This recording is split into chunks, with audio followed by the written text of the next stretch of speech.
The first thing you have to do when you even begin to try to understand a phenomenon like the Haitian zombie, which is just one thread woven through the fabric of this amazing culture, is to sort of eliminate from your consciousness all your preconceptions. In 1982, Harvard ethnobotanist Wade Davis traveled to Port-au-Prince to investigate the biological underpinnings of the Haitian zombie. As early as 1938, Zora Neale Hurston found there was a voodoo potion that could induce a death-like state, though she concluded the ingredients were so guarded, no sorcerer would ever reveal them. Wade Davis did what Hurston thought impossible, and over the course of 4 years, he gained the trust of several voodoo sorcerers, uncovering the ingredients of the secret potion and documenting his experience in the 1985 bestseller, The Serpent and the Rainbow. Though Davis is quick to say he's not a zombieologist, he's still considered the world's leading authority on the Haitian zombie. Now, what is a zombie?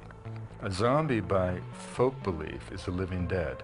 It's an individual who has been brought to his demise by sorcery, passed through the grave, or at least passed through a kind of a state of death, and then somehow magically resuscitated. Zombies were almost deemed to be off limits for serious academic research. But Lamarck Douillon had found this really extraordinary case of this man called Clarius Narcisse. What made the case unique is that Narcisse had been pronounced dead in the Schweitzer hospital, and his death had been witnessed by 2 physicians, both American trained, one an American.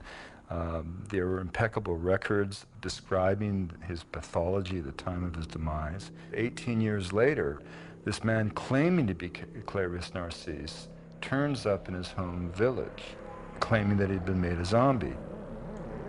All these lines of evidence led Lamarck Douillon to go public in about 1980-81, saying that they had found the first medically verifiable instance of a zombie. That kind of opening brought everybody back to a series of reports that had existed in the folk literature of the reputed existence of a folk poison that was said to bring on a state of apparent death so profound that it could fool a physician. Lamarck Douillon had tried for some time to secure the formula of that preparation to no avail, and that's why I was sort of brought into the investigation. Schultes, my professor, the man who sparked the psychedelic movement, he was very much my mentor. I was working in the Amazon, and one day he summoned me to his 4th floor eyrie at the Botanical Museum and asked me if I wanted to sort of go down to Haiti for 2 weeks over spring break and try to find the formula of the drug used to make zombies. Well, naturally, I said, sure. There are lots of plants and lots of animals that are poisonous and that can kill you. We weren't just looking for a toxin that could kill. We were looking for a toxin that could bring on a state of apparent death so profound that it would bring someone literally to the edge of death, a threshold from which they could then recover. And I went down to Haiti and was able to secure the formula of the preparation. The preparation contains a veritable Whitman sampler of poisons, showcasing the great diversity of Haiti's medicinal flora and fauna, spanning 2 kingdoms and 8 Linnaean classes. The potions Davis collected included such ingredients as Datura stramonium, velvet bean, cane toad, pufferfish, Hispaniolan boa, bearded fireworm, tarantula, cashew leaves, and the bones of a human child. To the sorcerer who mixes the potions, each ingredient serves a distinct purpose, with the human bones playing a role every bit as important as the psychoactive plants. But to Davis, 2 ingredients held the key to understanding the phenomenon of zombification: The pufferfish contains a chemical called tetrodotoxin, or TTX.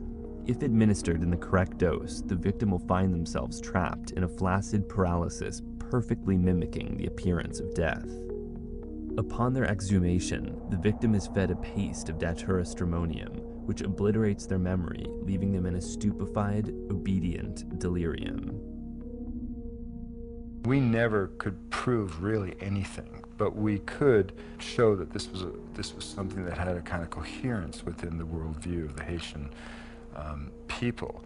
If it could not be absolutely proven, it was at least so provocative that it demanded investigation. If you eliminate the other possibilities, you have to allow the facts to speak for themselves. And that's why I was prepared to say very strongly that I thought this phenomenon existed. In the years since the publication of Davis's work, there's been little formal investigation of the zombie phenomenon. Though teams of scientists and anthropologists have traveled to Haiti in search of answers, they often failed to find what they're looking for. Some have been fooled in elaborate hoaxes, or found that the zombies could be explained medically with conditions such as schizophrenia, and others have been imprisoned or sent home with nothing at all. In Haiti, the use of this powder is a crime on par with murder, and those who concoct it do so with the knowledge that it will be used to destroy a human life.